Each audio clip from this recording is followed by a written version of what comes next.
Hello mga kabebe loves! Magandang araw po sa ating lahat. Kamusta kayo? So, dito po sa amin ay grabe ang lakas naman po ng amihan. Malakas ang dagat, malakas din po ang hangin. Kaya hindi po makapagpahinga kami ni Eric. At saka, mahal na rin po ang gasoline dito sa amin mga kabebe loves.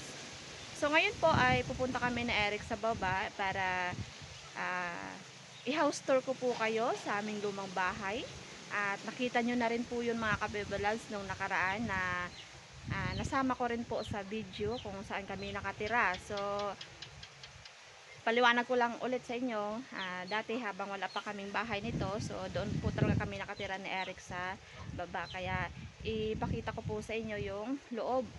So tara, samahan niyo po kami mga kabebelags. And then, ipakita ko din po sa inyo kung paano kami pumunta doon sa lumang bahay kasi dito na nga po kami nakatira sa taas. Siguro pag nilakad po namin papunta sa Baybay or Aplaya, sabi po ni Eric ay nasa 2 kilometers po mga ka-baby lads, depende. Pero ngayon po ay sasakay kami sa motor para mabilis mga ka-baby lads. Tara.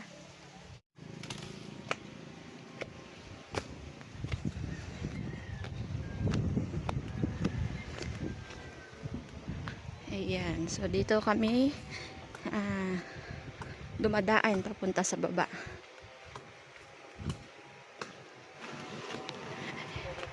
Yun, ginaano pala nila ang aratiles.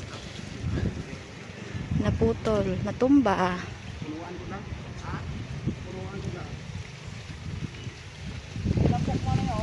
Ano nangyari? Natumba? Tumba. Sobrang lakas ng hangin, natumba ang aratiles ni Mr. Hayahay.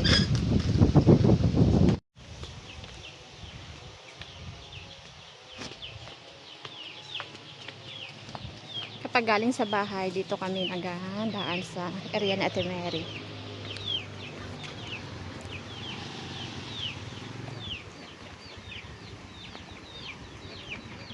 Pagdating dito, kalsada na siya mga ka-baby lives. Burn out! Ayan. Ito yung motor namin, dyan nakaparking. Lakas ng dagat oh. Mga kapitbahay namin dito mga ka-baby lives ay kami-kami lang din dito sa area na to. So, ang unang bubungad sa kalsada ay bahay ni Ate Mary. Next naman ay kay Mr. Hayahay at yung amin at kay Ate Jean. Tara na.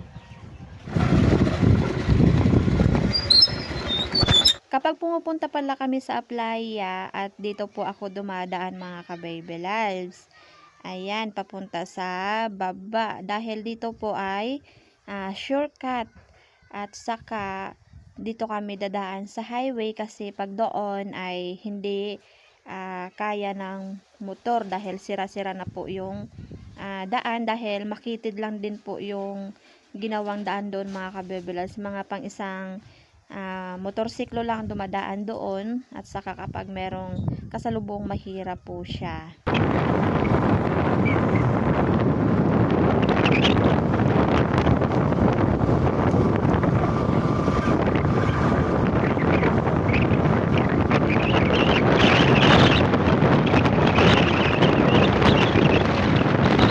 So dito meron din pong daan papunta sa Aplaya.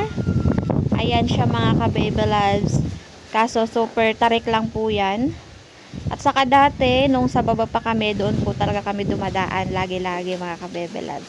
Kaso yung kalsada doon ay makitid lang din po yung daan. Parang pathway lang din po mga ka-baby loves. At dito na kami dadaan papunta sa baba. So na-vlog ko na rin dito dati na dito din ako dumadaan kapag punta sa baba at umaabang kay Eric na galing sa laot. So medyo masuka lang din po dito sa kanyang tabi mga ka-baby loves dahil puro kawayanan at saka mga damo. Ayan. Pero ngayon okay na rin dahil marami na rin pong nagadaan dito mga ka-baby loves. Saka nakakatakot lang dito kapag gabi dumadaan dahil wala pong mga kapitbahay, delikado, baka abangan. So hindi naman natin kilalang mga tao, 'di ba? So ganun lang. At saka pagdating diyan maya-maya sa baba mga kabebe lives ay playa na po.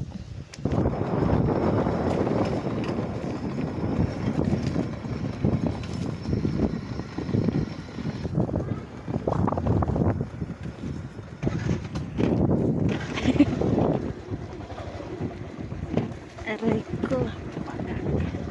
Yan. Dagat na siya mga ka-baby loves. So dito namin ilagay ang motor namin. Lakas ng dagat. Namumuti talaga ang dagat sa sobrang lakas.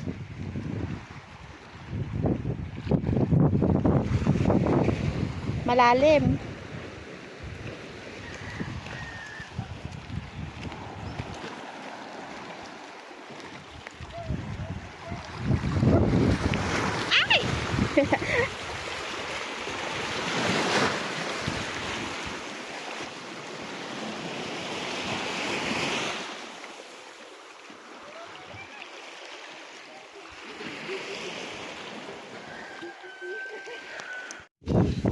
So, ang unang bubungad na bahay dito ay kananay mga ka-baby lives. So, dito din po kami dumadaan pag pupunta doon sa bahay namin, sa lumang bahay. So, tara na, buksan mo na. Pichi. Ayan, so ang nagatira dito ay si Kuya Imer na lang mga ka-baby lives. So, ito po yung daan papunta sa amin. Ay, malalaki na ang ano ni Kuya Imer ang kanyang alagang tuta. Si Tabudi talaga. So, tara. Samahan mo ko, baka may ahas. Kasi lumang bahay na ito mga kabilobs eh. Ay, alis! Alis! Ay, mga makulit na tuta. Ay! Yan. Kamukha niya taga-sit. Kamukha niya si Tabudi. Oh, wag ako. So, ito po yung terrace namin. Pahingahan ba? So, dati wala akong dalang susi, pero ngayon meron na. Hello! Yung isa siguro, yung isa. Yung isang maliit.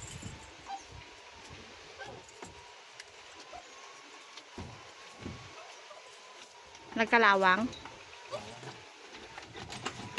So, ngayon lang ulit mabubuksan, makapasok sa amin.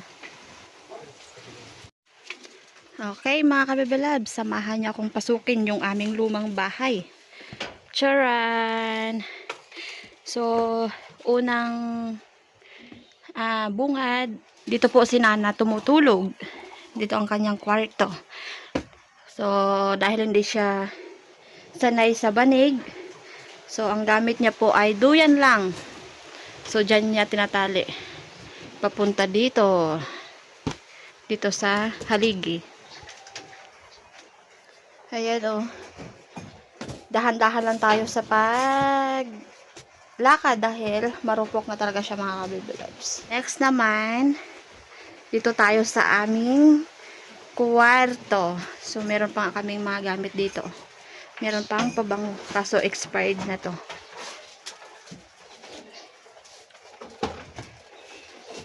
Dahan-dahan lang. Ito, sinulid pa to kay Nana ito.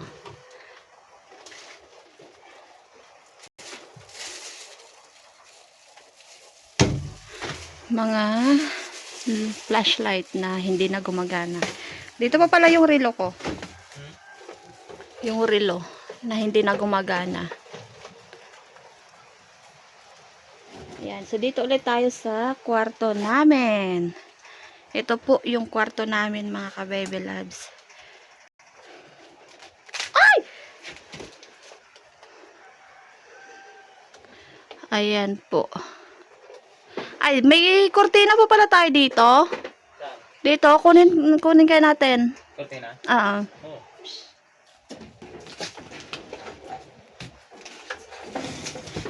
Dahan-dahan, baka guba.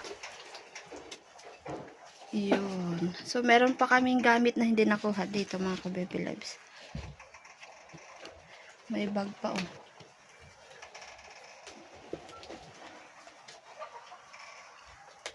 So, ito po ay bintana. Ang nakalagay naman dito mga ka-baby loves, yung TV namin.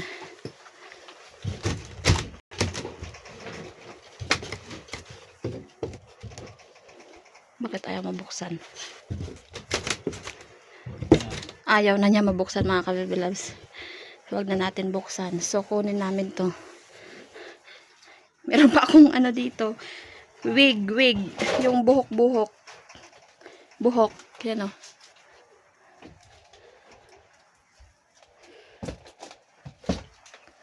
Ito naman, bintan. Ay.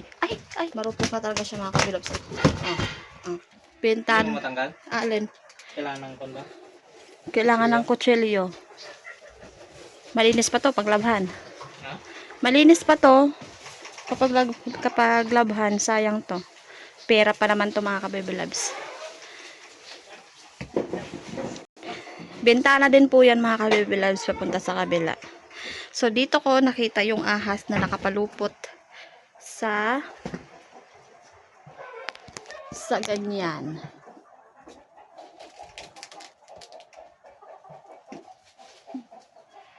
Saka yung mga plywood po ay wala na. Sira na siya mga ka-baby loves.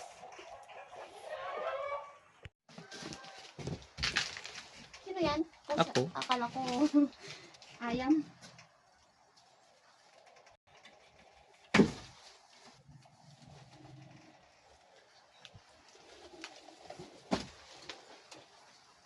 Meron pa kaming calendar dito. 2022 pa, mga ka-baby loves. Matagal na rin na panahon. Ngayon naman, pupunta tayo sa kusina. Sa aming munting kusina, mga ka-baby loves.